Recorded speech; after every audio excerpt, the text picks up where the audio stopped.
I want to get into this right now. This Nolan Wells case has all kind of twists and turns to it. When you think you know what's going on, something else happens.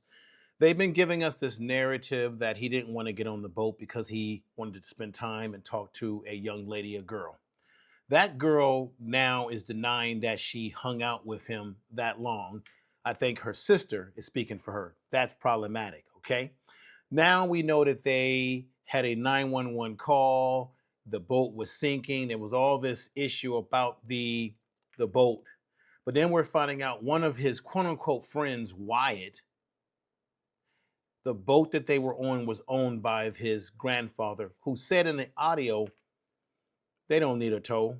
No need to tow them back. So it's a lot of weird stuff going on. And now, on top of all of this, I'm beginning to wonder, did Nolan ever refuse to get on the boat with them? Now, there are people, according to TMZ, who said, oh, they seen him on the island walking here and there. But then the funny thing is, everyone keeps saying that they seen him, but nobody seen him in his demise by the hands, I believe, of someone. There's a sister by the name of Jeanetta Brantley who has a audio that she has done some things to kind of help us they really hear what they're saying, okay?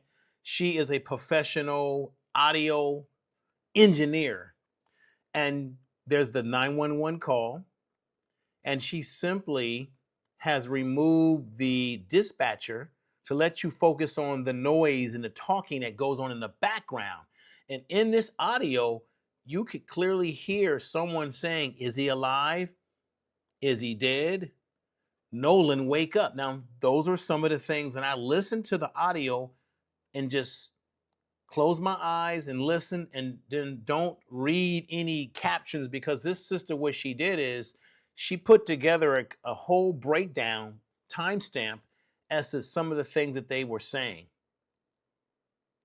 And the sister is very professional in the way she went about presenting this, okay? Let's go right ahead, because we should thank this sister. Ms. Jeanetta, I want to say thank you. Jeanetta Brantley took the time to isolate the audios from the CETO call that has been circulating online. I know that this is something people were saying, oh my God, we can't truly isolate the voice, but Ms. Jeanetta did that. And I want to say thank you, because there is a strong interest in this Nolan Wells case. So putting this together. So let's go right ahead and let you hear how she put this together. And then we're going to go to those. I'm going to bring up the format that she created with all the different words that was said out there, allegedly. Exhibit A, listen to this. So before I play this, I want to quickly explain what I did, what you're looking at on the screen, and why I chose to approach this audio the way that I did. As a professional audio engineer with experience in dialogue editing, dialogue cleanup, sound design, and post-production, I decided to work on that CETO call using traditional audio processing techniques rather than relying on any AI voice separation or AI enhancement. My goal was pretty much to preserve as much of the original recording as possible while making the quieter dialogue and background audio easier to hear. So I basically used techniques such as subtractive EQ, compression, gain adjustments, noise reduction, frequency isolation, and other traditional processing methods. So what I did was I separated Vicky, the CETO dispatcher, from Warren and the audio originating from the boat, so that I can concentrate more closely on what was happening behind and around Warren, pretty much on the boat. And I specifically chose not to rely on AI because aggressive AI enhancements and voice isolation tools can sometimes introduce artifacts and distort the speech or create ambiguity around the sounds that were originally present. And for something this serious, I wanted my processing to remain as conservative as possible. You'll also notice time code and dialogue written on the side of the screen and pop up during each segment. That dialogue represents what I personally hear as an audio engineer while processing and repeatedly reviewing these sections. Okay. So she gave you a breakdown of how she went about putting this together. Now, let me go ahead and play the audio that she was able to compress. She said she didn't use, she wanted to do everything she could to take the distortion out of the audio so that you could focus on what the people on the what they were saying. People kept saying Nolan's friends had his back. These are the same people who did not go to the funeral, did not go to the parents and tell them right away Nolan's missing, didn't console them physically, knock on their door. They had to go find them because of the 360 GPS to track down a phone that they still had in their possession and car keys still in their possession that none of these folks in this party took the time to go to the parents and give it to them in hand. But the parents, it was a struggle, according to the parents, to get these items back. Okay? Everyone keeps saying to black people, oh, you guys need to stop making it a race issue. America was built on race. Race always matters in this society because all of those kids went back home safely except for Nolan. Nolan leaves them for a girl who's now changing her story. Everyone's got different stories. Now we hear the story of them needing a tow of their boat, but then we hear on the 911 audio that the grandfather said, that's all right, they don't need a tow. So which is it? There's a lot of lies being told because people are covering, in my opinion, allegedly covering something up here. Now, listen to this audio.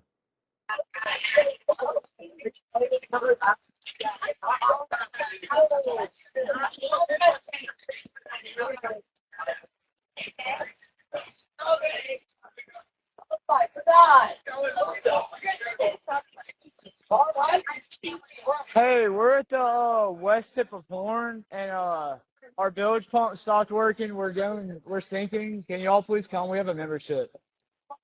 Shut up! Shut the fuck up!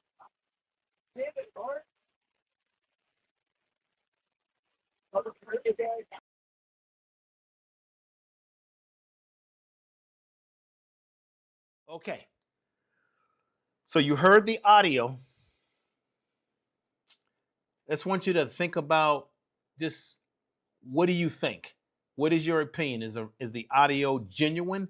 We know that you have AI, people can doctor stuff, but this sister said that she is a sound engineer and she even said in her presentation that she didn't want to mislead anyone, but she wants people to do their own research and listening to the audio that she was able to put together. Let me go up here and show you something else, okay? There's something else that I want to show you in this situation with Nolan, and that is the clip that she put together. Now, she said, Miss Jeanette said specifically that she wanted people to listen to the audio first before being influenced by the time sequence that she put together. I'm going to read that time sequence to you right here. Okay? She says, this is what was said. Can we cover it up? Yes, I thought all about that. Oh, you killed him. He's already dead. Is he dead? Yes. Then you have Yale's Nolan. Oh my God, Nolan, wake up. Then you have a inaudible but it's clear, right? Then you have Wyatt. Wyatt is one of his so-called good friends amongst this group of white kids that you've got people out there telling us, oh, you shouldn't accuse them. These folks, as soon as this situation happened, they isolated themselves from the family. None of them went to the funeral. Let me show you who the real friends are. You see this right here? Okay, Jelani White and his brother, along with the attorney, judge, and he worked in Mississippi, and he talked about the racism and some of the things that he had to deal with, which got him out of Mississippi. That's what? Carlos Moore, who's been talking about this case. Those are the folks, all those black kids that showed up are the ones who are the real friends, because real friends don't abandon you. Real friends don't lie to your parents. Real friends go to your parents. Even though you've got Officer Tatum, I hate to call him officer, but I made that mistake right there, saying that, oh, I saw the text messages where they were trying to text the mother. I'm talking about the hell with text messages. Text messages are impersonal. I'm talking about go and meet with the family directly. Let me continue this right here. Then they said, wake up. They yelled, get the F up. Damn it, Bart. And then Nolan really did now. So that's the sequence that she was able to put together based on what she gathered and her interpretation of what she was hearing in the overall, okay? The problem is this.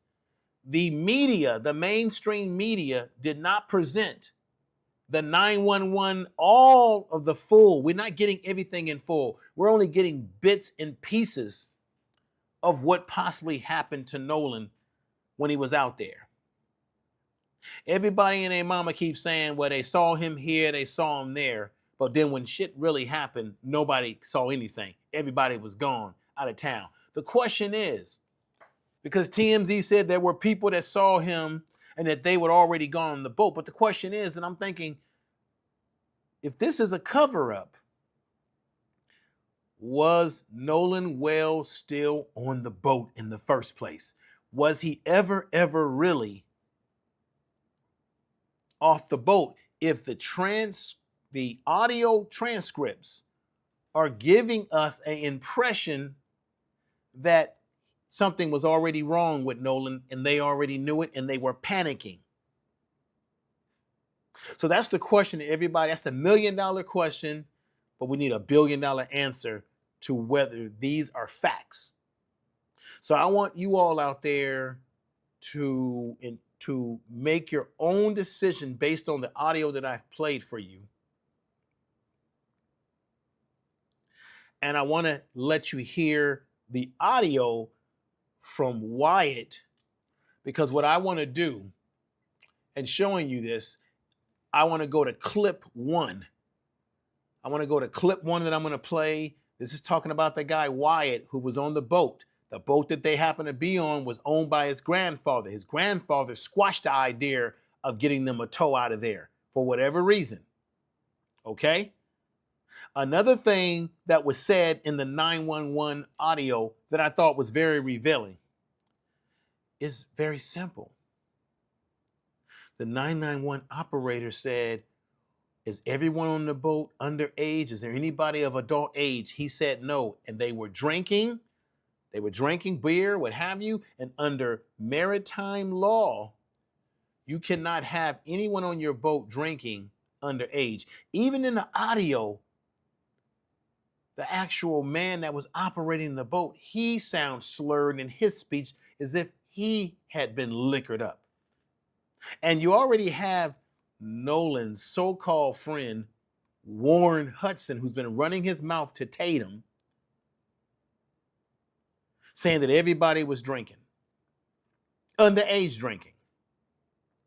There's something that still remains crazy. Let me play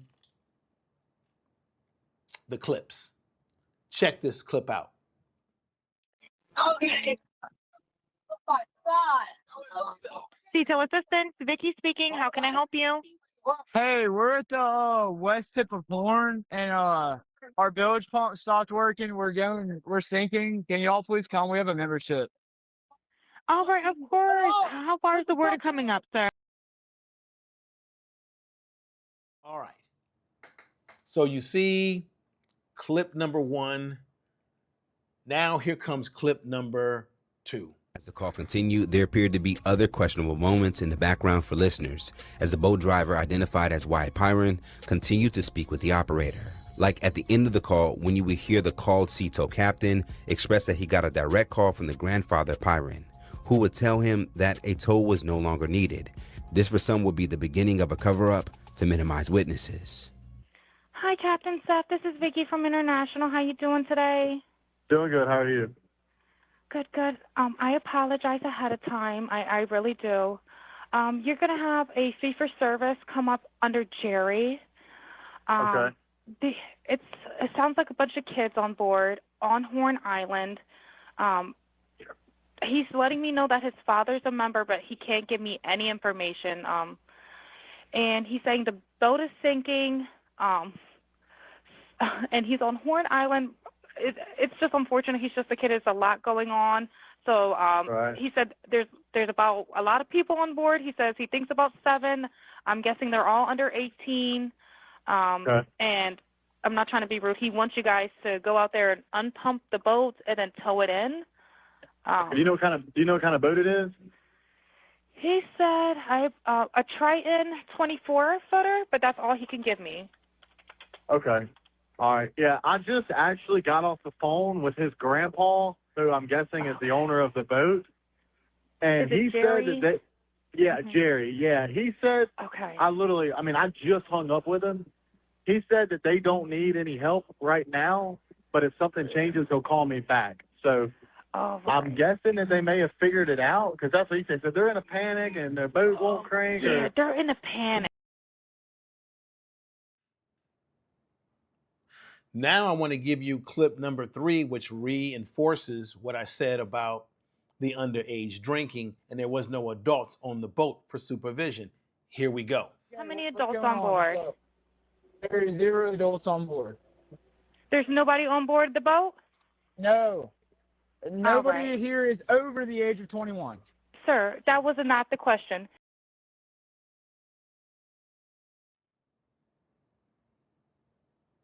Now, the DA, who has been quiet up to now, has come out and gave a statement saying that they don't want to rush to judgment. They want to take their time. They want to dot their I's and cross their T's and what have you.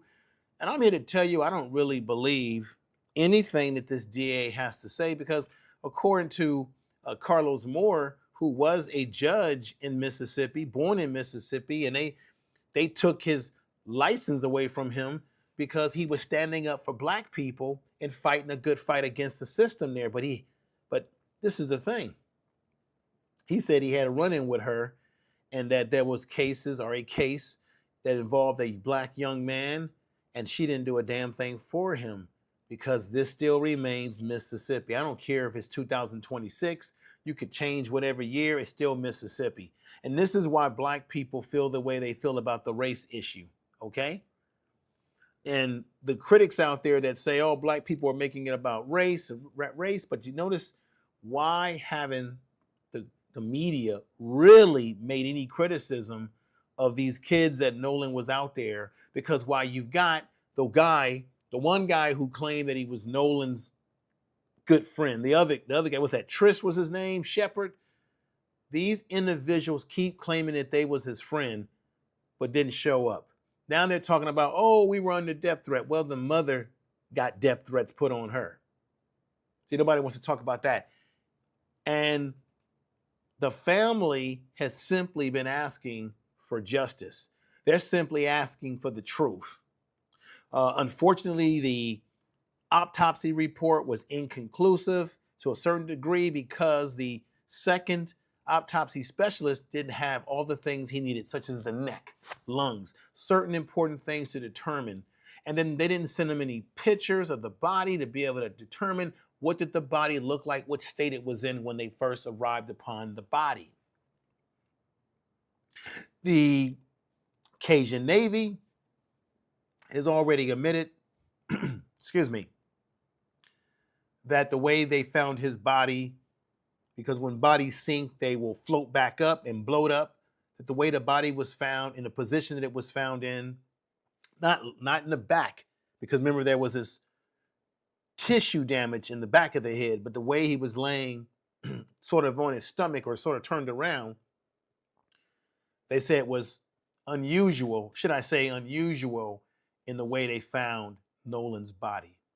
The question is, will we get truth?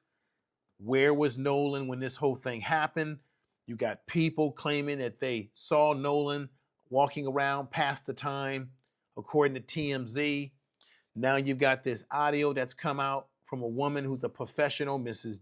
Jeanette, who is a professional at audio engineering, who said that there are some things that raises the eyebrow about how innocent these so-called friends are that Nolan apparently had some sort of relationship with.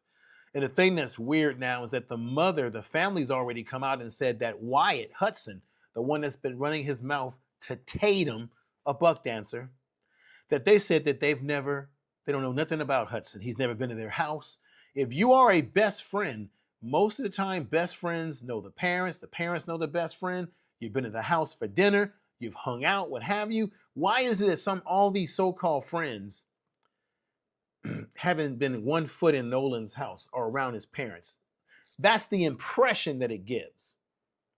And then why are people criticizing the family for simply saying, we want to know what happened to our child? I'm going to tell you why, because he's black. And in America, black life really has no value. And this is why we get the circumstances that we get. These audios that I've played for you today raises an eyebrow as to what is really going on. So once again, thank you for watching this video. Subscribe to the channel, hit the bell notification. Let me know in the comment section if you believe that the audio is legitimate, that the sister that put that audio together is onto something. That audio was taken from the real 911 audio, and she wanted to what she basically did, she separated the different tracks so that you could hear the one track that was more focused on Nolan's so-called friends. I wouldn't call them friends. If you got friends like that, then hell, I don't know what to say. So all I know is I heard very clearly, Nolan, wake up. Nolan, get up. What happened to him? Oh, he's dead. Y'all be my guest in your interpretation of it. Take care. Peace. Keep asking what I'll do. I'll fly you to the moon and hope I'll see you soon. I'll find a way to treat you better. No problem, I'll do whatever. Let her know, I gotta let her know that she my white horse, she my medical. She like my baby mama, know how to take care of me. Give my baby problems, you gon' regret everything. So I let her know, gotta let her know. Came through the front door, I'll be ready for her. And if it's what you want, I'ma give it to you. Yeah, promise, I'ma give it to you. La la la la la la la la la la la la la la. Da da da da da. La la la la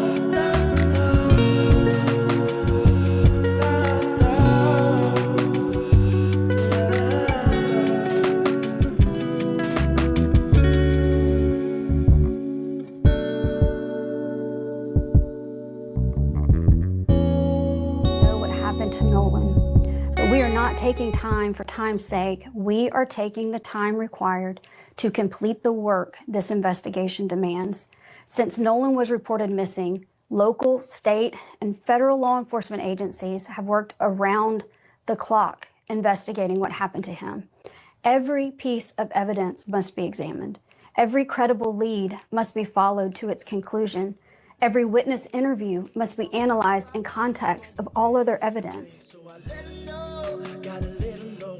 Came through the front door, I'll be ready for her. And if it's what you want, I'ma give it to you. Yeah, promise, I'ma give it to you. Miss that smile, Lord knows I ain't seen that in a while, but it's your style. So something must be up keeping you down. You a queen that must be heaven sent. Pray my soul, I must repent for not telling you what I meant and how I felt. Honestly, I'm used to throwing wishes in a well. My conscience tells me that I could have helped without fail. Actions speak louder than words, and that's a lesson that